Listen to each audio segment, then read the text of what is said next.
இந்த அமெரிக்கா வந்து 50% டேரிஃப் நம்ம மேல விட்டதுல முதல் இம்பாக்ட் என்னன்னா, நடுக்கடல்ல போய்க்கிட்டு இருந்த நம்முடைய சீ ஃபுட் அவங்க வந்து திருப்பி வந்திருக்காங்க.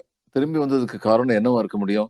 அமெரிக்கால உள்ளவங்க சொல்லியிருப்பாங்க, இப்ப 50% டேரிஃபோட நீங்க இங்க வரும்போது, அதுக்கு அந்த விலையெல்லாம் சேர்த்து நாங்க வாங்குறது எங்களுக்கு கட்டுப்படி ஆகாது அப்படின்னு சொல்லியிருப்பாங்க. இதுதான் காரணமா இருக்க முடியும். இதுல வருந்தத்தக்க விஷயங்கள் கொஞ்சம் நெறையாவே இருக்கு. சீ ஃபுட்ட விட நமக்கு வந்து இந்த டெக்ஸ்டைல் இண்டஸ்ட்ரி வந்து இந்தியால எவ்வளவு பெருசு அப்படிங்கிறதே நம்மள பல பேருக்கு தெரியாது. டெக்ஸ்டைல் இண்டஸ்ட்ரி வந்து இந்தியாவுல வந்து அக்ரிகல்ச்சருக்கு அடுத்தபடியா மேக்ஸிமம் ஒர்க் ஃபோர்ஸ் எம்ப்ளாய் பண்றதுங்கிறது வந்து நம்முடைய டெக்ஸ்டைல் இண்டஸ்ட்ரி தான். ஏறக்குறைய அ 21% ஒர்க் ஃபோர்ஸ் அவங்க வந்து அ நம்முடைய டெக்ஸ்டைல் இண்டஸ்ட்ரியில வந்து இருக்காங்க. நம்முடைய தொழிலாளர்கள் வந்து.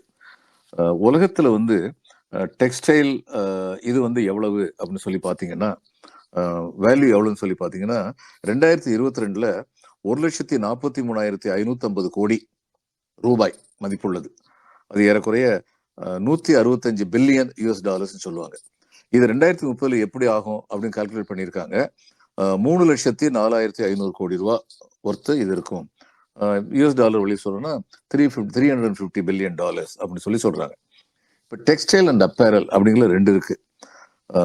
ஒன்று வந்து ஃபைபர், இந்த ப்ராசஸ்டு ஃபைபர், ப்ராசஸ்டு ஃபேப்ரிக்ஸ் அப்படின்னு சொல்லுவாங்க. அது வந்து woollen textiles, jute textile, cotton textile, technology textile, readymade garments இப்படியெல்லாம் இருக்கு.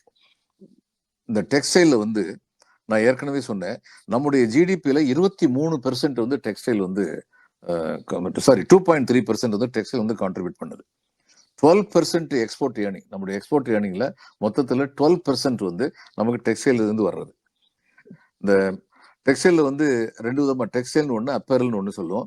இந்த யார்ன் அண்ட் ஃபேப்ரிக் இந்த ரெண்டும் தான் இது டெக்ஸ்டைல்னு சொல்லுவோம். அப்பேரல்ங்கிறது நான் சொன்னபடி ப்ராசஸ்டு ஃபேப்ரிக்ஸ், அதாவது woollen textile, jute textile, cotton textile, technology textile, readymade garments இப்படி எல்லாம் இருக்கு. இது எல்லாத்துலயுமே இப்ப நமக்கு வந்து பாதிப்பு ஏற்படக்கூடியது இருக்குன்னா, தமிழ்நாட்டுக்குன்னு சொல்லி நீங்க பாத்தீங்கன்னா, திருப்பூர் வந்து மிக அதிகமாக பாதிக்கப்படும். ஏன்னா ரெடிமேட் கார்மெண்ட்ஸ் வந்து திருப்பூர் வந்து அனுப்புறாங்க. இப்ப தமிழ்நாடு இந்தியாவுக்கு வந்து எவ்வளவு கான்ட்ரிபியூட் பண்ணுது அப்படின்னு பார்த்தா, தமிழ்நாடு வந்து சொல்லுவாங்க இந்தியாவுடைய டெக்ஸ்டைல் பவர் ஹவுஸ் அப்படின்னு சொல்லுவாங்க.